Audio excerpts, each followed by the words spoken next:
Hey, how's it going? Hello and welcome to our podcast. It's our podcast. It's My Thing, Your Thing. With Hannah. And Donovan.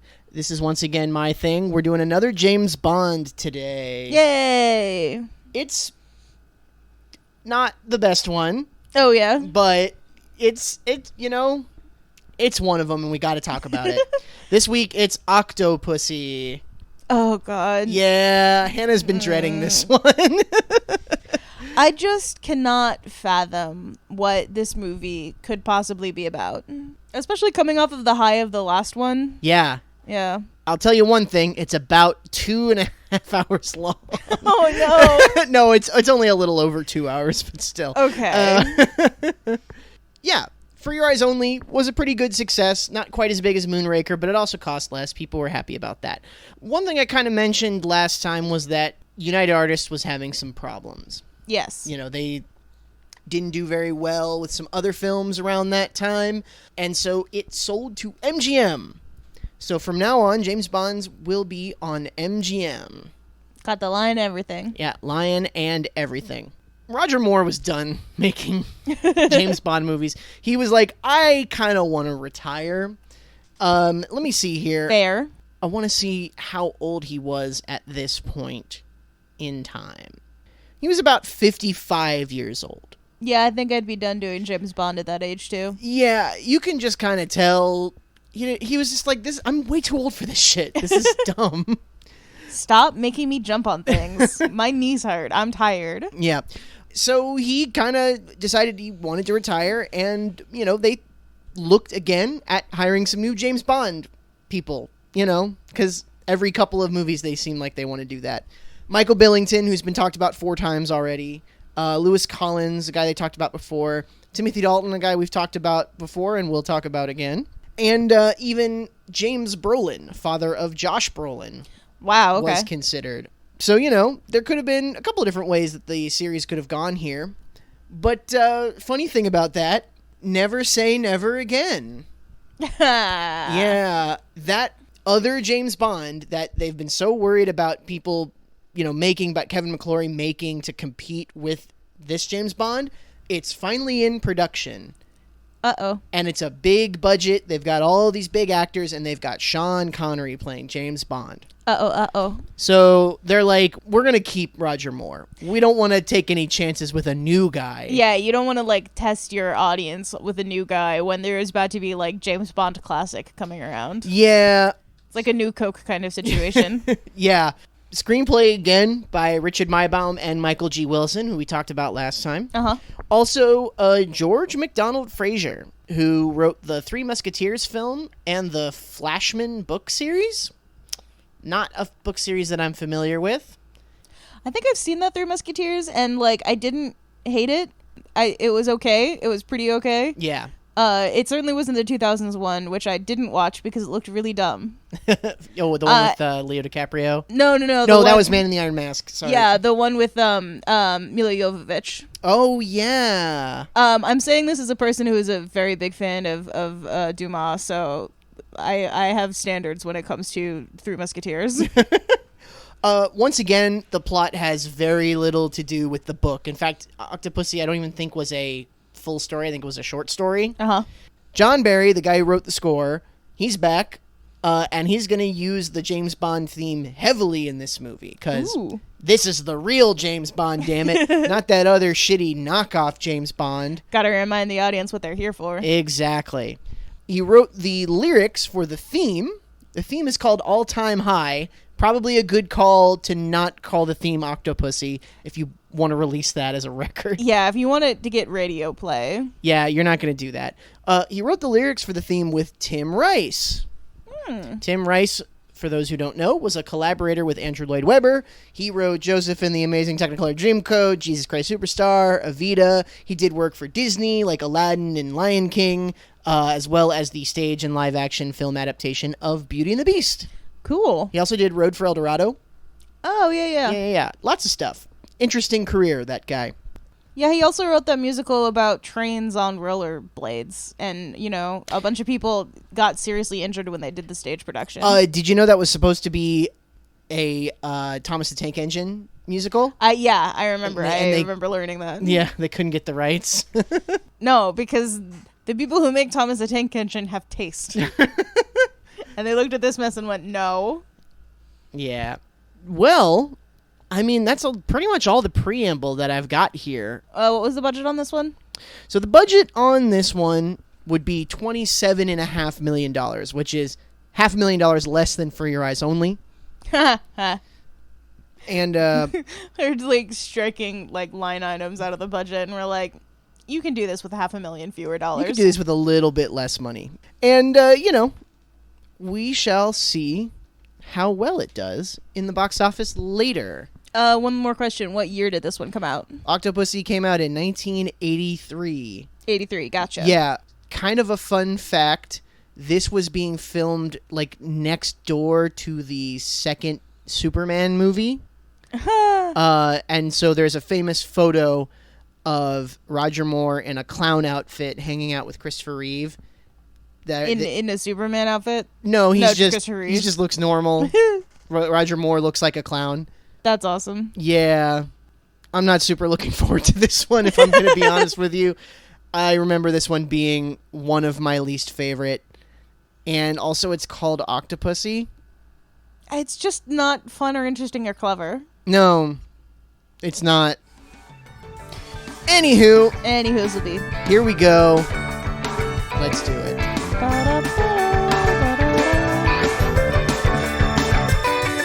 It's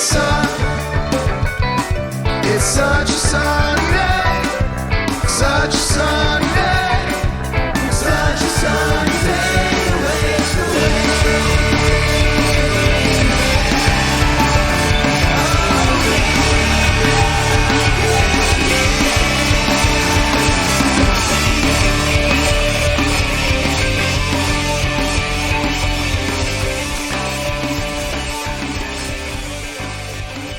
And we're back. And we're back. Oh boy. Yeah. I have oftentimes doing these found myself somewhat going against the grain with like what is considered a good versus a bad Bond film. Yeah. If people think this is the worst Bond film, I agree with them. Goodness. Yeah. It sucks. The tomato meter has it ranked 24th. What's below it? Only A View to a Kill and Man with a Golden Gun. Man with a Golden Gun is so much better than this one. Yeah, View to Man a with Kill a is the Golden Gun next is better than one, this. and we'll see. We'll see. I do remember when we first were starting to talk about Bond movies, like in the first episode, I asked which Bond movie had James Bond dressing up as a clown. It was this one. Yeah. This is the one, yeah. Yeah. I think I said at the time, like, that's the picture that I see every time people talk about, like, bad Bond movies is James Bond dressed as a clown. It's this one. Yeah, there's a reason. Rightfully so.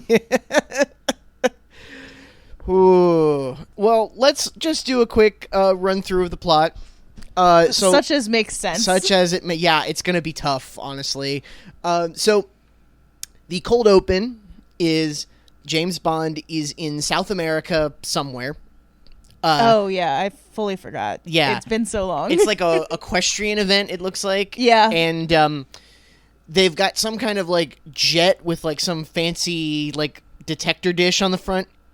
And James Bond sneaks in looking like one of the generals. Like, yeah, like a general in whatever South American country this is, or possibly Cuba. I think it's supposed to be South America because they like overhear like someone saying Rio de Janeiro, but you know, you're right. It, like, especially the guy smoking the cigar really like evokes Fidel Castro. Yeah. So it does seem like maybe Latin American generally. Yeah, as understood by a bunch of British writers. They so didn't really want to get too into that. Yeah, I think. the specifics. So he plants the bomb, but then they catch him and they take the bomb out. And they capture him. He's driving away, like in this car where they captured him, and his accomplice, this sexy local lady, contact lady. yeah, she like seduces the guards like while driving the car. Yeah, she keeps flashing her leg at them Yeah. and like hiking her skirt up a little higher. And mostly what I was thinking about this scene is there are no seatbelts. Yeah, no. If this thing flips, you are dead. Yeah, and she's also driving It's like a a horse truck. trailer. It's like a truck, but it's a convertible truck. There's Yeah. no roof on this thing. There's no roll bar. I'm looking at like this is the most unsafe car I think I've ever seen. And she's pulling a horse trailer. And she's pulling a horse with trailer. what is very obviously a fake horse inside. Yeah. We'll get to that.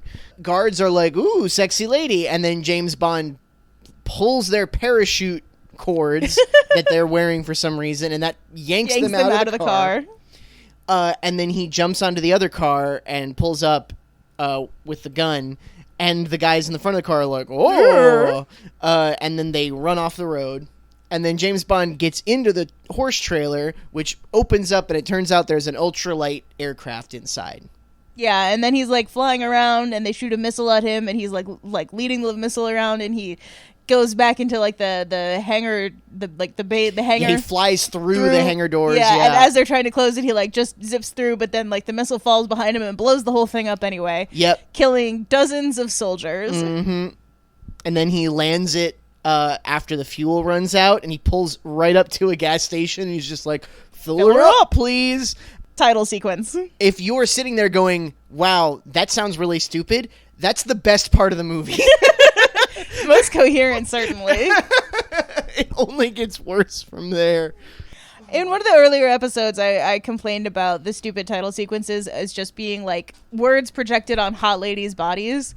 This is the most egregious example of that. Yeah, I joked. I said it's very obvious that whoever designed the title sequence had just seen like Laser Floyd for the first time, or Laser Zeppelin or whatever, because like all of the effects are just like a laser light show. Yeah. You And know, they're like, what if this but boobies? yeah, it's pretty uninspired, and boy, it looks bad. Yeah. Like, from a modern perspective, it just looks bad. Then we have a second cold open after the title sequence where there's this guy with a knife and he's chasing a clown. And you're like, this is weird. Why is he doing that? And then it turns out that it's not just one guy. It's two guys. It's twins. Twins who look exactly alike, and they're both really good at throwing knives. Yep. And they kill this clown guy. But not before he stumbles all the way to like the British embassy and through a glass window. Yep. And then he falls down and his arm flings out and he like throws a Fabergé egg. Yes. But it turns out that it's not the real Fabergé egg. It's a fake Fabergé egg. Very good fake. And the real one is set to be auctioned in London. And so James Bond is tasked by New M to go and, like, you know, see what's up. Yeah, figure out what's going on. Figure it out. Because the clown was also an agent. He was 009. He was 009, yes. Bond, at the auction, basically he, like, sits there and he sees that there's this one lady sitting with this guy. They seem very invested in this Fabergé egg. Yep, and James Bond gets a hunch that they're going to pay any price for it. And the guy next to him is like, no, it's only worth like 250, maybe 300,000 pounds. And they bid up to like 450, and then James Bond's like 475, and the guy's like, what are you doing? What's going on? And then he like wants to look at it, so he looks at it, and then he like kind of puts it down and picks it back up. And then the guy bids 500,000, and then that guy takes it away. M later on yells at him. He's just like, James, what would have happened if you had won that bid? And he's like, I would have said it was fake. He was like, what do you mean? He's just like, because I swapped it. You know, it's like, okay, sure, all right. That's a little sleight of hand. Fine. He has a hunch, again, that they're not going to complain about it because they're doing something illegal.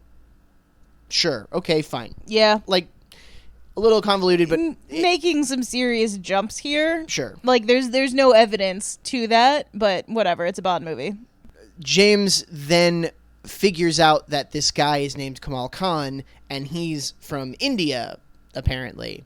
So he goes to his palace at hotel, casino, something. Yeah, something. And he plays a game of backgammon with him, and Khan has loaded dice, so he's cheating. And James Bond figures that out and is able to beat him. And, like, wins, was like 200,000 rupees off of him. 200,000 rupees, which I looked up and seems like it's only, like, a few $1,000s. So it's not, like, tons of money. I don't know. Maybe it was worth more back then. So then the chick that he was with, you know, like a little bit of a back and forth kind of Yeah. like things you would expect from former Bond movies of like, you know, there's a hot lady who appears to be a hench for an evil guy, so they're gonna like do a little bit of flirting. Yeah. She's gonna like make them have dinner at his expense. They charge all the stuff to like his room. yeah, But like this woman clearly has no attraction to James Bond. yeah. Like there's a bit where they're making out, or like he says something to her at dinner and something, and like every time he says something, she grimaces. She's not like smiling or being beguiling or anything like that. She looks like she wants to be literally anywhere else. Negative chemistry together. I'm wondering if that was bad acting or if that was just bad direction. Yeah. Or, you know, like they weren't getting across what they were trying to get across. During this time, the other henchman, which is like this tall, like Sikh guy, keeps following James Bond and like chases him down and tries to kill him with like a weird shotgun. Like everyone's got weird weapons in this movie. Yeah, there's a bunch of weird stuff. Also, while this is all going on, we see a scene in like the Soviet Union with all the generals and the head of the Soviet Union, which I think is supposed to be Brezhnev, Sure. who would have been the premier at the time, I believe.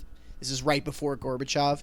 Gogol, who is the general that we've seen since Spy Who Loved Me. Yeah. He's been in all of these. Yeah. He's like the good Soviet defense guy. He's like, no, we're only defending our lands. We're not trying to attack anybody.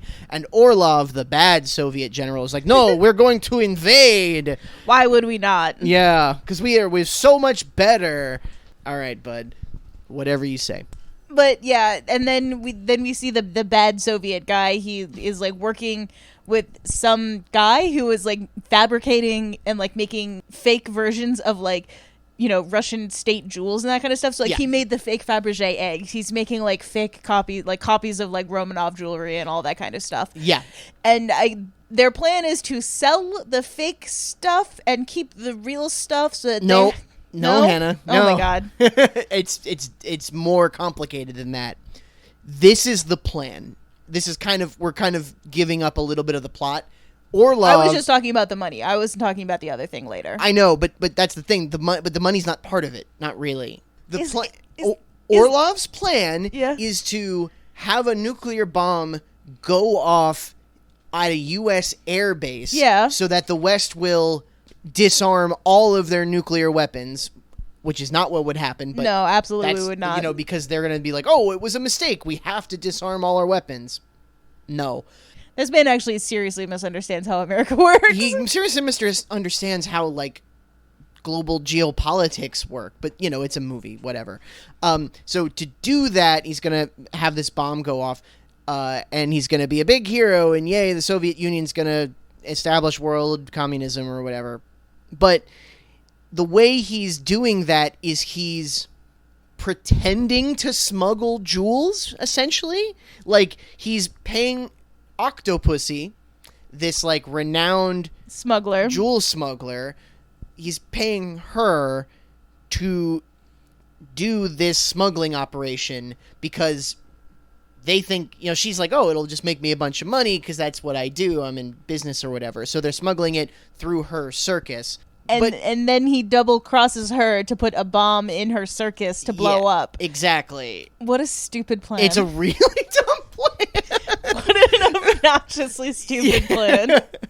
That's like, you know, there's the whole thing, like, two people can keep a secret if one of them is dead. And, like, the more co-conspirators you have in on your stupid big plan, the more chances there are that something's going to go wrong or you're going to get double-crossed. Yeah. Or someone's going to figure out that you tried to fucking blow them up and be mad about that. Yeah, and the movie does a pretty, like, it goes out of its way to show that Octopussy had nothing to do with the bomb. Yeah, And she had to be innocent because James Bond was going to have sex with her. the first time I watched the movie, though, I was sure that was going to be a double cross. Oh, yeah, that you she did know that about she it. did know about it the whole time, and she was just like, I don't care. I just want to make money. And actually, I am mad that you, like, made my dad commit suicide. That for some reason, that's a plot point because we need, you know, we give her a little bit of background. We like she's a bit of a character. Yeah. For once, you know, we Yeah. have a like a woman who's kind of a major plot person. Yeah, she is a very successful smuggler. She has a whole enterprise where she trains young women to either be smugglers or do other business stuff. Yeah. It a little bit seems like some girl boss nonsense stuff, but like, you know, she's got a bunch of money, she's got a compound, she's got a bunch of women around her who can dance and sing and do kick flips and stuff. Look, so like she's living the life, I guess. Yeah, although if in real life there was someone who smuggled jewels and like ran a bunch of entertainment and hotels and circus businesses, who lived on an island in India where she just had women around her who all like follow her spiritually or whatever, we would be like, that's a cult. That's a cult. Absolutely, this is definitely a cult. Yeah. Yes, 100%. Yes. Yeah, and she's called Octopussy because Her dad was the foremost octopus scientist, and he called her Octopussy as a term of endearment. And all of her followers have a little tattoo of an octopus. Of an octopus. The one we see is very obviously like a temporary tattoo. It's already lifting at the edges. Yeah. It's got that like shiny thing that like temporary tattoos have because there's like glitter in them or whatever. She did have some cool fish tanks. I really appreciated the cool fish tanks. Yes, Hannah, I knew you would. I knew you would appreciate the cool fish tanks. She even had my favorite saltwater fish. Well, two of my favorite saltwater fish, juvenile sweet lips and foxface fish. Yeah. I love both those guys. And they had the upside down catfish. Upside down catfish. I love catfish. Catfish are so cool, and upside down catfish are really cool. I like catfish a lot. They're great. Very tasty too. Yeah. At this point, James Bond, he escaped being assassinated by Khan's like henchmen and assassins or whatever, and he sneaks into Octopussy's estate to kind of find all of that stuff out, and then Khan like gets all of his guys and they like attack her house. Oh no! First, there's the fight through the jungle where Khan is trying to kill James, and like all of the animals are also conspiring to like get this man caught. Yeah, that was great. Yeah, he got attacked by some spiders and a tiger and a crocodile and a snake, and there are elephants are there. It's pretty wild. And Khan he's doing like a most dangerous game thing. Yeah. Where he's like, this Bond seems to be a rare breed indeed. Yeah, and I have to imagine that they were like, well, we're going to get animals for the circus, so we might as well use the animals for, like, other stuff too. Yeah. You know, use that production value. James, while he's at this place with Octopussy, his buddy VJ, the, like... Yeah, Indian, his local contact. His local contact gets killed because that's just a thing that happens in James Bond movies. The local contact that he works with in the country gets killed. It's just what happens. We hadn't mentioned him before, but he was in the first car chase. Yeah, where the bad guy had like a blunderbuss and was trying to shoot him, and they were just like going through all of the streets of India. There was a really cool bit where they're like trying to escape, and they like turn down an alley and then just go straight through a poster, and then another poster zoops down to cover it. Yeah, I liked that bit. That was cool. I will say, if I had to give some praise to the movie, some of the action sequences are pretty good. Yeah, you know, Octopussy leaves her palace thinking James Bond is dead because he fell into the water with the crocodiles, and he's using a fake crocodile to sneak in and out, which is hysterical. It's very good. The fake crocodile is very good. The fake crocodile is quite good. So she thinks he's dead. She flies to Germany to do the jewelry smuggling. She thinks it's jewelry smuggling. And she's working with the corrupt Soviet general and also Khan. It's weird that there's this movie with like 3 people who are on the wrong side of the law. It's like a triumvirate of villains. Like usually there's just one guy. This Maybe time there's 2. like 3. Yeah. There might be 2 guys and they've each got like a couple of henchmen, but like this time there's 3, and also they all have henchmen or women. So Bond goes to East Germany and infiltrates the circus, finds out about the whole, it's jewel smuggling, but actually it's not, it's a bomb, and it's going to blow up in West Germany. And so Bond confronts Orlov, the general, like in the car, and Orlov's like, can't stop it, you know, it's going to happen. Orlov escapes. There's a big fight scene where they're shooting at him. He starts driving a car. The tires get blown out, and he drives the car on the railroad track. So then Bond sneaks onto one of the trains. He kills the one twin guy. Yeah, Mishka and Grishka. one of them. He kills one of them. He kills one of them. It doesn't matter which. And he puts on his clothes. Yeah, he puts on his clothes. And he's just kind of like hanging out, trying to like get a way to get at the bomb to turn it off. But like, you know, there are a bunch of people around. There are like 3 villains and henches, so like he can't get at it. So then he's just like stuck in this train car with Big Tall Sikh guy and Khan as they're like guarding the bomb, I guess. Yep, and then he jumps off the train. There's a fight on top of the train. Yeah. Orlov chases after because he's trying to get away from the circus car because it's got the bomb on there. He's trying to escape because they're still in East Germany. All this time, Gogol is on Orlov's trail. He figures out that they're faking the artwork, and he figures out that like something's going on. So Gogol catches up to Orlov, and Orlov realizes that he's being caught up to, so he tries to escape over the border to get to West Germany, and he can't. He gets shot, and Gogol's like, I stopped you. And Orlov's like, well, tomorrow I'll be a hero because we're going to blow them up. And he's just like, oh, no. And then, I don't know, I feel like the first thing you do is call on the phone and be like, hey, American Air Base, this shit's about to go down. Towards you. But they doesn't or can't. So James Bond has to like break into the American Air Base, and he's trailing a bunch of like German cops because he stole some lady's car. Yeah, he like hitchhikes first, and then he steals a car, and then like a bunch of those police officers. He gets to the circus, he gets out of the car, and then he gets into a clown outfit. So he's got like 5 minutes to turn this bomb off. Yeah. And it takes him less than a minute to put on a full face of clown makeup. Yeah, like really well done. Really well done clown Maybe makeup. There was an artist in there. Maybe could have been. You know. Yeah. Who knows? Yeah, he like runs in and he's trying to get at where the bomb is, and of course like it's in the middle of like a circus act. Which, by the way, so did they do a circus show in East Germany in the morning and then another one in West Germany in the afternoon? I think it was the next day. It's so hard to tell. Yeah, the time frame doesn't really, like, I think it's supposed to be the next day. Yeah. Because I think that first one is at night and then the second one's during the day. Yeah. Whatever. So James Bond is trying, like, the bomb is inside the platform for the human cannonball thing. Yeah. Yeah. So James is trying to get at this thing, and like everything that he does, people just think he's being like a silly clown. So finally in the crowd he spies like an American general, and he like runs over and he's like, there's a bomb in there, and the guy is like, haha, very funny, clown. Yep. And he's like, I'm a British secret agent, and the guy's like, okay, we better go deal with this. And he's sitting next to Octopussy. Yes. And so he's able to be like, hey, you know who I am. Yeah, and she's like, You've been double-crossed. That's weird. That doesn't make any sense. And the other woman is like, if we open that up, it'll blow up the whole thing because they think there's jewels in there. Yeah. But then James goes over, Octopussy shoots the lock off of it, and he is able to disarm the bomb with like 1 second left. Literally 1 second left. He just takes it out. There you go. And then Octopussy is pissed. She's like, damn, Khan.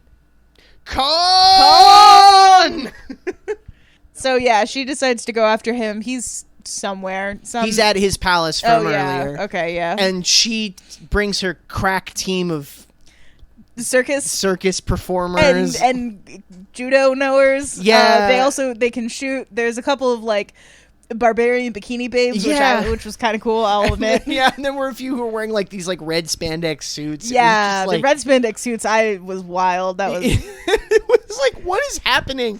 And they like, and some of them are dressed like they're gonna be in the Aladdin ride at Disney World. Yeah. Like they just have this really ridiculous, over the top, like Indian sort of outfit.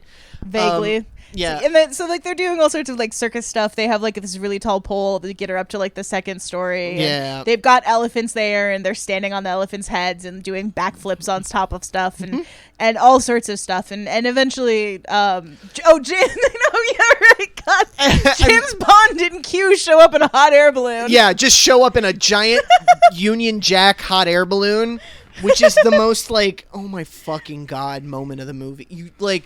This movie is already peak ridiculous. Like, it's already way over the line. Yeah. You know, we've been in a circus, and we've had these, like, circus performers attacking a castle, and There's now... a fake alligator earlier.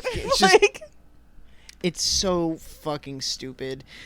And there's a guy earlier, we forgot to mention, like one of the assassins had like a big saw blade yo-yo thing. Which I tried to look up to see if it was an actual thing, because I didn't want to like make fun of it. It's if not. It was, like, but no, it's not. Absolutely not. It's very ridiculous. I saw somewhere online that someone was saying that the director put that in so that they could make like toys out of it for kids, but it did not have a source, so I cannot verify that. I can't imagine that's true.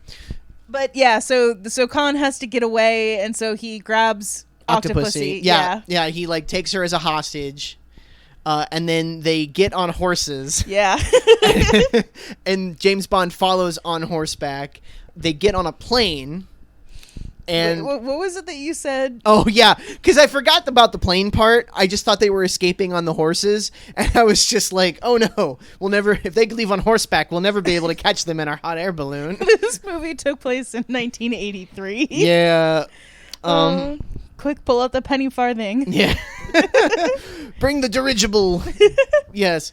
They ride the horses to the plane, and they all get on the plane, and it starts to take off, and James Bond chases the plane on a horse. On a horseback. Catching up to it, apparently, and then jumps onto it, and then the plane takes off while he's hanging on. There's some cool aerial stunts The here. sequence with the plane is actually pretty good. I'm going to give it full credit for that. Like, there are definitely some shots of, like, an actual stuntman hanging onto a plane. Yeah. There's definitely shots of, like, a soundstage where Roger Moore is getting a fan blowing in his face. You know, like, there's some pretty good little bits there. The way that he kills the one guy by, like, thwacking him in the face with the antenna so he falls off. Yeah. Pretty good. Oh, yeah, so, like, as he's climbing across the top of this plane, he gets over to, like, one of the engines and, like... He just, like, rips. Opens up a little hatch and just, like, rips some wires out, and that makes the engine stall. And so Khan on the inside, he, like, tells his henchman, go get him, and the guy's, like, out there on the plane? He's like, yes. He's like, oh, okay. All right, sure. Man, your job security cannot be that good. So then... James Bond gets into the plane and, like, unties Octopussy, and then the plane is about to, like, go over a cliff. Yeah, and they'd been diving, so they were really close to the ground, and then he was trying to land, but they were like ran out of landing strip, and they were about to go over a cliff, and so James Bond and Octopussy jump out, and she almost tumbles over the cliff, but he grabs her and pulls her back up, not dislocating his arm, which he absolutely would have. You know, that should, like, destroy your body. Yeah. You should be, if you're not dead, you should be, like, comatose, like, all your bones are broken. Like, yeah. It's ridiculous. But no, he's fine. Everything's fine. He saved the day. And the plane blows up. And then the next scene, the Minister of Defense and Gogol are like, oh, well, will you return the stolen jewels to Russia?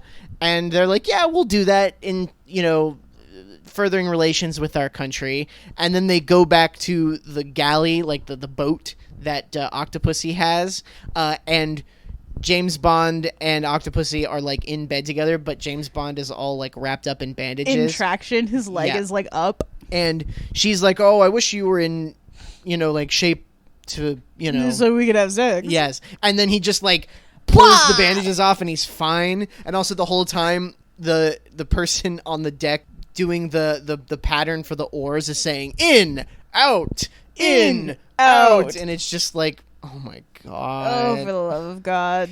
So that was Octopussy. That's it's not the good. movie. It's bad. It's very bad. Is it my least favorite? Let's think about it. We have some time before we get to the list part. True. In the meantime, let's talk about some of the people in this movie.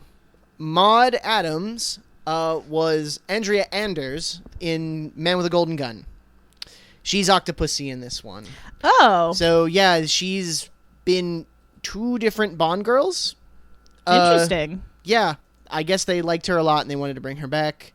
She was in a bunch of TV. She was in Rollerball. Yeah. Yeah. She's okay. She's fine. I don't particularly think she's that great as an actress. At least she was, like, the right age to, like, be with James, you know? Yeah, she was, like, in her mid to late 40s, and he's, like, in his mid 50s. Yeah, so like, it's, like, not icky. Yeah. Yeah, it's fine. So, like, this is a bad movie, but this, and then also coming off of the last one where he refused to have sex with a high schooler, I feel like James Bond is making some strides. Yeah, a little he's bit. growing a little bit. Yeah. Yeah. No, I'm with you. How long that growth stays for? Yeah, we'll see. Louis Jordan is Kamal Khan. I guess he's supposed to be like an exiled Afghan prince, Yeah. kind of thing. Louis Jordan was French. He was in a ton of films in the 50s and 60s, mostly French. And he was a member of the French Resistance during World War II. Oh, hell yeah, good for him. Pretty cool. Magda. She was like Octopussy's main hench. And she was the one who was like seducing James Bond at the hotel. Yeah, she was Miss Sweden in 1970, Christina Wayborn. She has she is a beautiful woman. But Yeah. the first time I saw her, I was like, this woman needs to be a Spider Queen in an 80s fantasy movie. She needs like 4 more limbs and to be wearing a lot of black. Yeah, so she's getting this like hairstyle for a minute, and something about like the way the hairstyle is and the way like they're shooting her, it looks like her like forehead is gigantic. Like, I think that they also directed her to like have her head tipped down a lot. Yeah. Because like she's doing that thing where in other places, like, you know, they're like she's looking up through her eyelashes at Bond, but the way the angle is shot, it mostly just makes it look like her forehead is really big. yeah, exactly. It's not a great. It's not, again, not a thing against her. She's a lovely lady, but this was a poor choice. Although she is wearing like high 80s glam, which if you have ever read American Psycho and you had a hard time picturing any of like the outfits that they're wearing, it's this. They look Yeah. exactly this ridiculous. Kabir Bedi was Gobinda, the big henchman guy. Yeah, the one who crushed the die. Yeah, he did a ton of Italian, British, and American films and TV. He was like in lots of bit parts here and there. You know, that was Yeah, kind of his yeah. career. Steven Berkoff was General Orlov. This guy has only ever played villains. Beverly Hills Cop, Rambo First Blood, small parts in lots of big films. There's a Deep Space Nine episode called Business as Usual where he plays an arms dealer. Like, Did we see that one? yeah, we did. Okay, I was gonna say that guy looks a little bit familiar. That's just like his thing. Like, Yeah. I can't. I don't want to say he's a bad actor because I think he made a choice for this film to be like super over the top, Yeah. and I don't know if it works, but like he's given it his all. The scene where he's like talking about invasion plans, where he's just like, armored divisions, we will roll over them in 5 days. It's just like, oh my fucking god. Gesticulating wildly and like spitting every time he talks, chewing the entire scenery. Speaking of Star Trek, so the next guy, Vijay Amritaj, he plays VJ. He was a professional tennis player. Ooh, He was also in Star Trek 4. the movie? Yeah. Con? No. Oh. Is 4 the one with the whales? 4 is the one with the whales. Okay.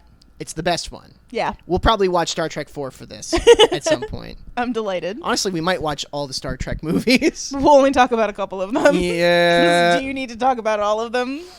I mean, Star Trek movies are great because the good ones are good and the bad ones are fun. I've only ever seen, aside from the J.J. Abrams one, the only Star Trek movie I've ever seen was that planet that keeps you young and or sucks away your age. Insurrection. Sure. Not one of the better ones. Yeah, I wouldn't say so. Insurrection's actually kind of the worst one because it's not bad enough to be really fun to watch like 5 is. Yeah. But it's not like good either. Yeah. So it's just sort of like, yeah. Anyway, Anywho's will be. Paul Hardwick played Brezhnev, sort of. He was hired to play the Soviet premier guy because he looked like Brezhnev. Yeah. But Brezhnev actually died before the movie came out, so it was sort of like a weird anachronism, where it was like, well, maybe this movie took place 3 months earlier. ago. Yeah, and then he died after the movie came out. James Bond movies are cursed. Yeah, there's always like one guy who's in the movie and then he like immediately dies afterwards. Dies within a year. Fun fact, actually, about Brezhnev. So, one of the inspirations for the plot of this film was that right around this time, there actually was a international scandal where someone was smuggling jewels at the Moscow State Circus. Oh. And that guy was Brezhnev's son-in-law. Oh, no. Yeah, so this was, like, topical for the time, you know. Was the movie in response to that? Like, did they add those elements because of that? I believe they did. Interesting. Yeah. Because I was wondering, like, why circuses? Why a circus? Mm-hmm. Bruce Boa plays the U.S. Air Force general. He was in lots of movies as, like, a military guy in the background. He was in the background. He was, like, one of the background military guys in Empire Strikes Back. Oh, yeah. That's just, like, his type. Yeah. He was the Born to Kill / peace sign guy from Full Metal Jacket. Oh, okay. Yeah, if you remember that. Robert Brown plays M in this one. This is the first one with the new M after Bernard Lee died. He's going to be in a few here coming up, basically until they hire Judi Dench in the 90s. Oh, okay, cool. Yeah, so he's going to be going for a bit, and once again, he's another one of those characters that kind of fucks up the continuity, you know, because he's going to be all the way through the Timothy Dalton movies. It's best just not to think about it. Were you going to talk about Penelope Smallbone? I was not going to talk about Penelope Smallbone. Please. So there's the bit where James Bond walks in and he goes and flirts with Moneypenny. Moneypenny now has an assistant named Penelope Smallbone. Terrible name. I don't know if she comes up in any other movies. The actress who played her in this one is not in any other James Bond movies. In fact, she's only in 3 movies. Yeah. However, she is an executive producer for Shogun. What? Yeah. Oh my Wild god. career trajectory. Good for her. Good for you, Michaela Clavel. I am about 99% sure we never see Smallbone ever again. I wouldn't be surprised if Yeah. it was like, we're going to do something. No, we're not. She gets caught up in the James Bond woman reset button where, like, at the end of the movie, you press the button and then they were never born. Yeah. Yeah, that's her. Like, Moneypenny doesn't get caught up in it, but James Bond's wife who died doesn't get caught up in it because she's dead. But all the other women, at the end of the movie, they kiss, and it's like, oh, this is great. And you press the button, and then they're erased from existence. Yeah. And then they're on to the next one. Well, I mean, yeah, James Bond is a chaos trickster god of death. Yeah, so, you know, we've established this. As far as reception goes, it didn't get great reviews. It wasn't, like, universally panned. Okay, I guess. Yeah. Yeah, so I'm looking at Gene Siskel's, actually. Oh, good. Yeah. He's kind of like, he gave it 3 out of 5 stars. Yeah, more than I would give it. Yeah, same. But, Wait, 3 out of 5 or 3 out of 4? oh, it might be 3 out of 4. 3 out of 4 stars is way more than I'd give it. Yeah. He says, the story this time is needlessly tricky. It begins with the death of Agent 009 and continues with Bond having to save the free world by neutralizing 2 enemies, the ridiculously named jewel smuggler Octopussy and a mad dog of a Soviet general who wants to destroy any decadence or any detente between Russia and the United States. And at one point he says, all this action and gimmickry successfully blunts a script that is weak on characterization and long on male chauvinism. So good for him. Yeah. I mean, I think 3 out of 4 is very generous to that movie. I think it's a movie where there's a couple of very good sequences, and then it's very boring, and then there's, like, really dumb scenes, and then it's really boring, and then there's, like, a good chase here, you know, like, it's not a movie. I mean, it is, but it's just not worth your time, in my opinion. However, there was a guy I believe this man was writing for Variety, Gary Arnold, and he said, opening today at theaters, it proves one of the snazziest, wittiest productions in the history of the serial. I hard disagree. Very much disagree. I also mentioned this while we were watching. There are large sections of the movie where there's no music. Yeah, it's Like, kind of weird. It's very odd. Although VJ signals to Bond that he's his contact by playing the James Bond theme. Yeah, as he's like doing like snake charming thing. Which is kind of a wild thing if you think about it for a second. Yeah. You're like, wait, does that song exist in universe? Is it like it's like the music that plays when you're going up to like MI5, like up in the elevator. It just, you're standing there, it's going dun, dun, dun, dun, dun, dun, dun, dun, dun, dun, dun, dun. Yeah. This guy also says, the mixture of elements that contribute to a satisfying Bond adventure now seem astutely measured again. For example, a cumbersome chase sequence in which Bond becomes the prey of an elaborate hunting party in an Indian jungle is finessed with impressive aplomb by an effective throwaway joke when Bond makes like Tarzan all of a sudden. Oh my god. There are so many of those in this movie. It's very interesting to me how, like, you know... Oh my god, how long ago was the 80s? 30, 40 years ago. 40 years ago. 40 years ago, people would look at this and be like, oh, these movies aren't taking themselves that seriously. It's like a joke. It's fine. And now we're looking at it and be like, this movie's dumb. Yeah. There were people even at the time who were just like, he dresses in a clown and a gorilla outfit and he does a Tarzan yell. Like, yeah. Come on. And in retrospect, people are even harder on it. Like, it's generally considered one of the worst ones. Yeah, I would agree with that. Like I said, Tomato Meter has it second to last out of all of the actual James Bond movies, not including the Casino Royale spoof that came out in the late 60s. It's just really bad, y'all. I'm just gonna say we can pick it apart. We can really get into the like nitty-gritty of it. The plot just doesn't hang together. Roger Moore's way too old to be playing James Bond. He just is. Yeah. And it comes across like the stunts are good, but a lot of the stunts aren't him, and it's kind of obvious. And there's a reason why they keep putting him in outfits a lot, so that you don't realize that it's not him. Yeah. And the lady's name is Octopussy. Yeah, at the end of the day, the lady's name is Octopussy. Like, what more do you want from us? She's not interesting. She's a character, at least. I'll give them credit. She's a character. She's got a backstory and a name. Well, no, actually, she doesn't have a name. She's got a nickname. Yeah, God. She does at least seem a little bit attracted to James Bond, but... Does the Bechdel test work if your name is Octopussy? Oh, God. You gotta be named and have lines, but if your name is Octopussy, I don't think it counts. I think that, like, moves it back. I don't actually know if this movie passes the Bechdel test, though. Most of them don't. Because, like, you know, Octopussy and Spider Queen Lady, like, they have conversations, but I don't know if they ever talk about something that is not a man. Yeah. Weirdly enough, I was just thinking Goldfinger passes it, and one of the characters is Pussy Galore. Oh, God. Because they're talking about planes. She's talking to the Oh, yeah, she's talking to her girl squad about planes, yeah. Wait, do any of them have names? Oh, good point. No. You know what? I bet you they do, but it's like you don't actually hear it in the movie. No, yeah. It's sort of like if you read the thing, it's like, that's Martha. How do you know it's Martha? Well, in the script, her name is Martha. Like, yeah. But it doesn't ever say. No, if their names aren't said on screen, then it doesn't count. So, yeah, I don't think Goldfinger passes either.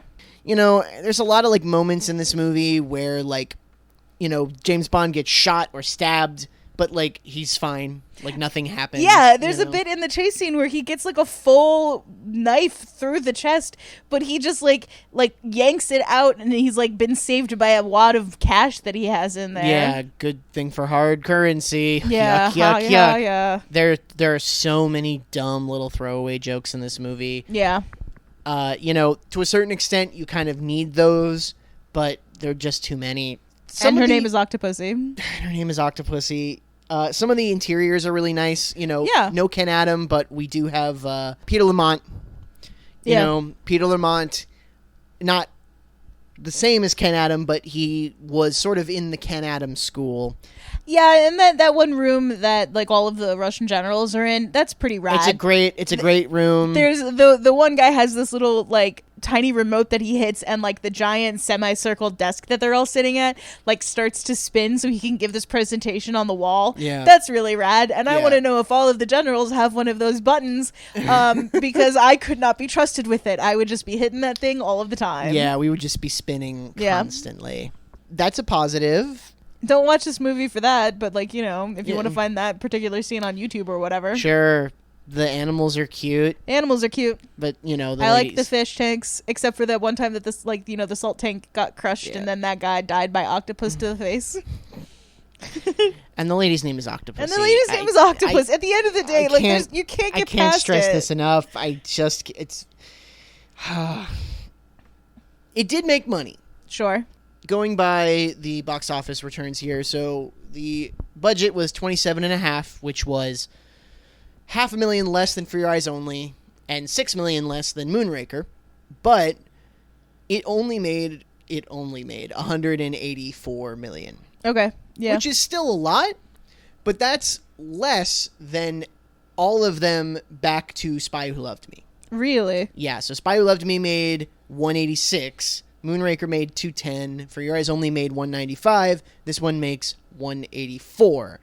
So a slight downward trend.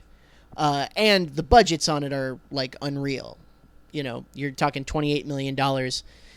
Again, $28 million to make $184 million. That's a good return. Like, the James Bond movies were never unprofitable. Yeah. But I think, especially back in those days when movies just made money hand over fist in a way they kind of don't anymore, I think that there was some worry that maybe things were starting to tail off a little bit in the popularity of James Bond. Sure. And they did get this movie in before Never Say Never Again. This movie came out over the summer, I think, and then Never Say Never Again would come out in the fall. So they beat it to the theaters. Which is probably going to say, like, a lot when it comes to box office stuff. Because, like, if you've already watched a James Bond movie this year, you're really going to want to watch another. Yeah. We'll have to see how that one did when we talk about it next time. Yay! Yeah, we are gonna do Never Say Never Again, y'all. I think I'm looking at my list of James Bond films now. And I have tiers. I have a tier set up, and my bottom tier is right now only a couple of movies. I'm trying to decide if it's definitely in this tier. It's definitely in the bottom tier. I'm trying to decide if it's at the bottom of it or if it's not quite the worst. What is it fighting at the bottom for against? Right now, it's fighting with Live and Let Die. Oh, man. Yeah. Live and Let Die made me feel a lot ickier watching it. Oh God, I have complicated feelings about Live and Let Die. It's not good, but it's enjoyable for me because it's bad. Yeah. Every time I think about Live and Let Die, I just think about the one absolutely baffling editing decision to, like, cut a scene in the middle of a line as someone's walking away. Like, that one particular cut is just, like, burned into my brain. Uh-huh. If we're going by most embarrassing thing about the movie, Live and Let Die has the I can see the future, except I can't anymore because we had sex. And Octopussy is that the lady's name is Octopussy. And I'm having trouble deciding which of the two I think is more embarrassing. I think right now I'm putting this one above Live and Let Die, but it's right down there. Oh, I had Live and Let Die confused with another one. What was the one that I was thinking of? I think you were thinking I was thinking of the Lazenby one. Yeah, which you had pretty high, I actually. did, yeah, because it's bad and I loved it. No, Live and Let Die is down there at the bottom. Yeah, that's the one that is uncomfortable to watch. Yeah. And it had only been like 10 years since that came out when this one came out. That was also Moore, right? That was the first Roger Moore. Ah. Yeah, I think this is the bottom of the pile for me. Yeah. It's pretty down there. Yeah.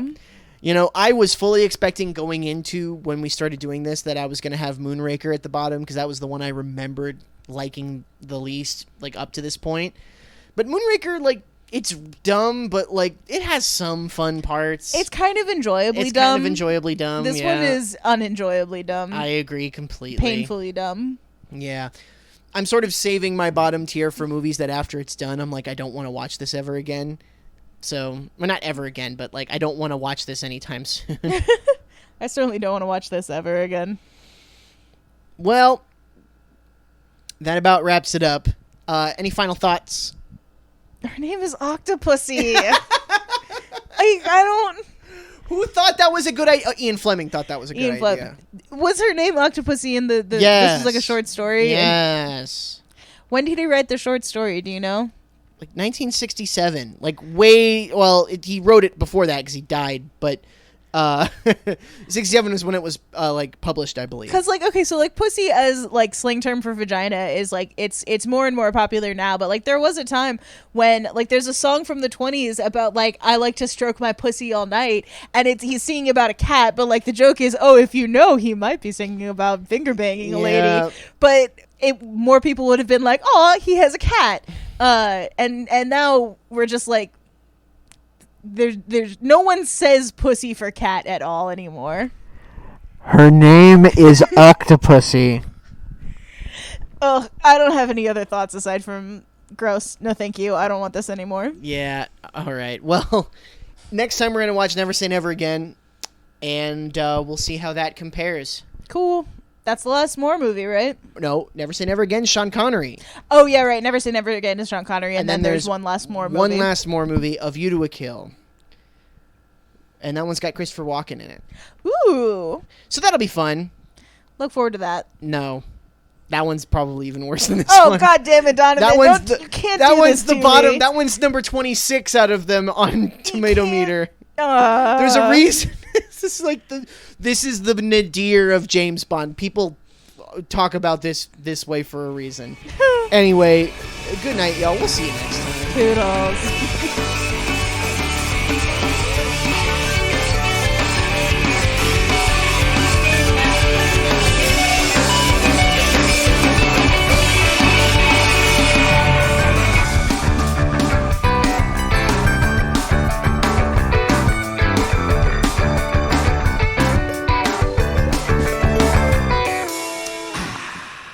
Thanks for listening. You can find us at mythingyourthing.com or at mythingyourthingpod on social media.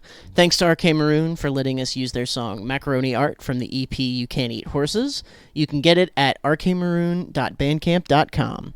If you have a thing you think we should talk about, email us at mythingyourthingpod@gmail.com, and maybe that could be our thing.